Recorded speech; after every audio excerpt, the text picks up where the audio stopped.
la sociedad, por ejemplo, como lo que usted ha comentado del tema de la banca pública, que esa propia rentabilidad que saca, en este caso monetaria, sea invertida en la propia sociedad. Y el segundo es también, en alusión a lo que ha dicho mi compañero, el tema de la revolución. O sea, estamos de acuerdo con que habría que actuar de una gran medida, habría que hacer una gran reforma, habría que actuar, pero desde la sociedad, esa reforma, ¿cómo se podría hacer? Tenemos claro en cuenta que el que está arriba, ese no se va a querer bajar. O sea, ¿sería un tema de revolución o la forma de acceder sería también a través de los medios políticos que tenemos, que es la democracia, creando un partido político sincero, que de verdad la gente se crea y que poco a poco pueda llegar a estar en el poder para hacer esos cambios? O sea, porque el problema es que hoy en día, por lo menos por mi parte, nadie nos creemos lo que dicen los políticos, ¿no? No es el único, desde luego. Bueno, aquí hay una pregunta. Varias preguntillas. La primera sobre la banca ética existente actualmente. ¿A qué opinión tenía el ponente? Si lo veíais herramientas de transformación útiles, las que hay ahora, las conocemos todos. Porque habéis hablado de banca pública, pero bueno, a la banca privada ética, me parece. Y la otra es, a Carlos, ¿qué datos manejas sobre el precio del petróleo? ¿De qué fecha estamos hablando? Y para cuándo el barril del petróleo a $200, que es el detonante, ¿no? Que podría iniciar este proceso que habláis. Si es en 2 años, en 10, en 20. Un par de preguntitas más, como una más. Pues mira, que quería felicitaros por esos recuerdos que habéis recibido del difunto José Saramago, que se fue al más allá, al mundo desconocido, cogería más allá de los cometas y de los planetas y los agujeros negros, y de haber recibido verdaderamente de una esquela un nacimiento, el nacimiento del después de la crisis, que ha nacido una criatura sin crisis. Y eso es verdaderamente maravilloso, que se ha descansado el señor Saramago, y creo que todo su compromiso creativo, literario, imaginario, poético, de caminante ibérico. No he podido ver a su viuda porque no la conozco, no he tenido relaciones amorosas con ella, ni cuando estaba su marido, ni sin él tampoco. Pero comprendo que también el dolor que haya tenido esa mujer, porque también estará acompañado de todo lo que ha sido superar ese viaje y que no sé, y pienso yo que a Saramago le hubiera interesado la economía, la política, la religión y el oscurantismo, seguramente le hubiera interesado, pero yo creo que todo eso ya es desinterés de la misma vida de él y de la crisis, por supuesto, también. Por ahora, hasta ahora. ¿Alguna última pregunta? No. Bueno, 2 preguntas más y ya cerramos. Bueno, yo simplemente quería preguntarle, bueno, a raíz de algo que ha dicho Alberto, pero es una pregunta para los dos. Han dicho que, bueno, que indudablemente frente a lo que estamos, con lo que nos encontramos, solo la movilización y el control de la economía por el poder político, por las ciudadanías, permitiría cambiar cosas. Pero mi pregunta es, ¿sería posible eso en un solo país? Porque lo que nos dicen continuamente es, cuando Islandia se salga y que sea un poquito de camino, dicen que es porque es un país pequeño y puede permitirse. Si fuese grande dirían que es grande, ¿no? Mi pregunta es, ¿puede un país en el que realmente se consiguiese ese control de la economía salirse del camino marcado, el sol? Bueno, pues yo lo que quería decir es que Saramago hablaba de que vivimos en un sistema plutocrático, es decir, que no es democrático. Y creo que ahí tal vez esté el quid de la cuestión, porque por ejemplo no se ha hablado de los bancos centrales, como las reservas federales americanas, los bancos centrales europeos, ¿quién los maneja? Porque ellos son los que emiten el dinero y los que están en lo alto de toda la cúspide, imponiendo los intereses y sobre todo la política económica, ¿no? Que dirige lo que es el sistema económico que estamos criticando. Gracias. Bueno, quería... Sí. En alguna facultad de España o de fuera de España, en la carrera de económica, ciencia económica, se estudia economía moral.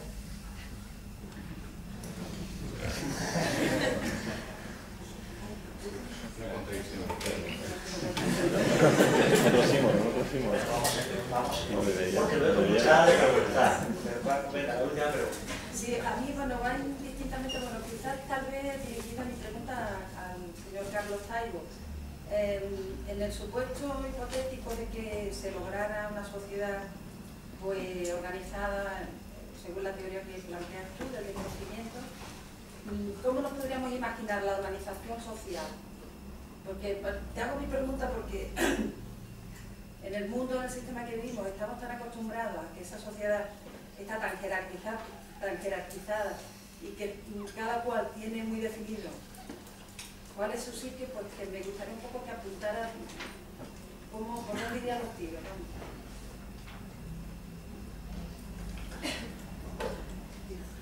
Muchísimas gracias por vuestras preguntas y también quería, que se me ha olvidado hacerlo antes, agradecer a los ponentes por haberse ajustado también a los tiempos. Bueno, pues yo creo que para contestar las preguntas podemos ir con el mismo orden que hemos seguido antes con las intervenciones. Bueno, pues por alusiones, ¿no? La cuestión de la rentabilidad, ¿no? Yo, en fin, soy economista, no biólogo, pero supongo que estaría de más hablar de que el motor de la evolución humana sea la rentabilidad. Yo creo que eso no tiene sentido, ¿no? Entiendo un poco por cuál va tu pregunta, ¿no? La rentabilidad sencillamente es un concepto económico que hace alusión al dinero, que es que cuando tú metes 1.000 euros de dinero en una actividad cualquiera, lo que quieres obtener tiene que ser mayor. Si es mayor es rentable, si no, no. Y en la rentabilidad, como decía en la exposición, es el motor del sistema económico capitalista, pero solo del motor del sistema económico capitalista. De cualquier otra sociedad, el motor puede ser lo que la sociedad misma quiera. Si la sociedad misma, como tú bien dices, prefiere que la banca pública se dedique a otras cuestiones, o cualquier otra empresa, puede hacerlo. Eso ocurre hoy en día. El estado del bienestar estructura, por ejemplo, la sanidad pública con déficit. Es decir, no es rentable desde el punto de vista de los precios. Eso lo ha decidido la sociedad, por así decirlo. De tal forma que la sanidad pública, la educación pública, que no son rentables, pues es una elección de la sociedad. Y para mí es una elección buena, es la deseable. La rentabilidad, si la dejamos funcionar en su propia lógica, lo que hace es que cualquier empresario, cuando va a dedicar dinero, pues si es más rentable invertir en armamento que en construir carreteras, lo va a hacer. Eso es dejar la rentabilidad, dejar que la actividad económica esté controlada por la rentabilidad, que es lo que decía un poco antes de los medicamentos.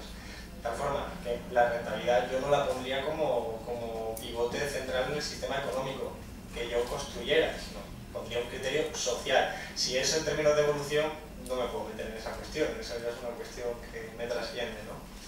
Sobre la banca ética, siempre toca esa pregunta, ¿no? Yo siempre contesto lo mismo, evidentemente.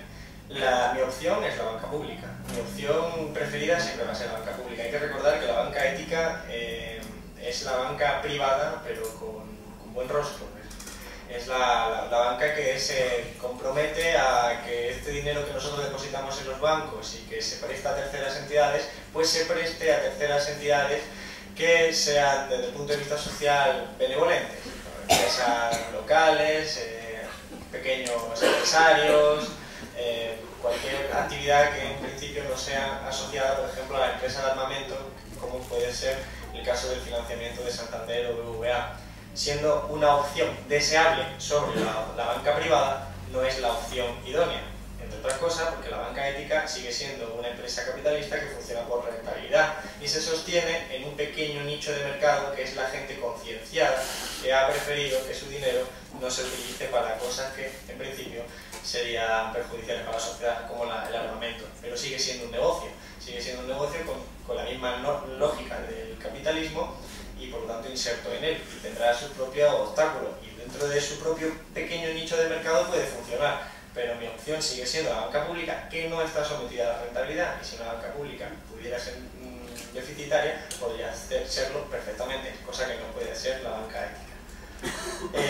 Sobre el Banco Central Europeo es cierto que no hemos hablado, pero precisamente por falta de tiempo, porque yo le doy una importancia crucial. Hay que recordar aquí que el Banco Central Europeo tiene en su capacidad el control de la política monetaria, es decir, es un instrumento básico para la determinación de la política económica en general. Sin embargo, el Banco Central Europeo es una entidad, si bien pública, es independiente, es decir, no depende de los poderes públicos, no tiene que rendir cuentas a los gobiernos democráticos ni al Parlamento Europeo.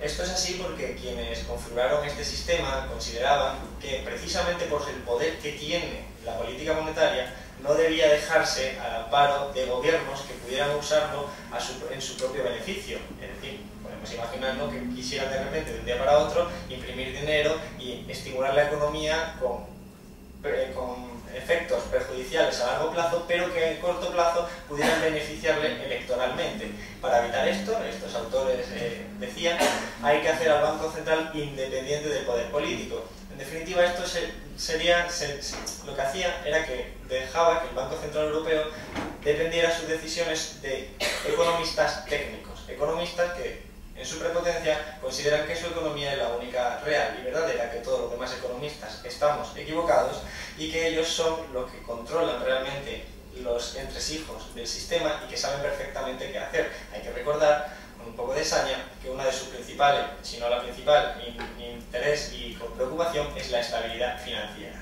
Así que después de la crisis financiera deberían estar bastante arrepentidos, cosa que no lo parece. Hay que añadir también que el Banco Central Europeo se preocupa única y exclusivamente de la inflación y la estabilidad financiera, mientras que la Reserva Federal, por ejemplo, también tiene entre sus intereses el empleo. Pero en definitiva lo que viene a ser es que en el marco antidemocrático de la Unión Europea, el Banco Central es un pivote fundamental. Es decir, es lo que yo hablaba antes de una configuración institucional que tiene secuestrada a la ciudadanía, porque nosotros no tenemos ningún poder de intervención en el Banco Central y en cambio ellos tienen una herramienta básica para el control de cualquier economía. Vinculándolo eso con lo del socialismo con un solo país, es decir, la cuestión de la dictadura de los mercados, lo de un solo país, me confundo los términos hablando de la revolución. Lo que está claro es que cualquier país tiene margen de maniobra, sin embargo no podemos olvidar que cualquier acción tiene un coste. Evidentemente, por ejemplo, ahora España o Grecia o Portugal podrían hacer una auditoría de la deuda pública, lo que significa, por ejemplo, decir esta parte de la deuda que la he contraído con los bancos la considero ilegítima y no la voy a devolver, o la voy a devolver mucho más tarde y mucho más barata. Y esta otra parte de la deuda sí la voy a devolver, etc. Puede reestructurar su deuda, pero esa acción que significa recuperar soberanía, como también puede ser prohibir los paraísos fiscales, salirse de ese marco de la Unión Europea, incluso algunos proponen salirse del euro, todo ese tipo de acciones encaminadas a recuperar una soberanía perdida en estos últimos años, tienen costes.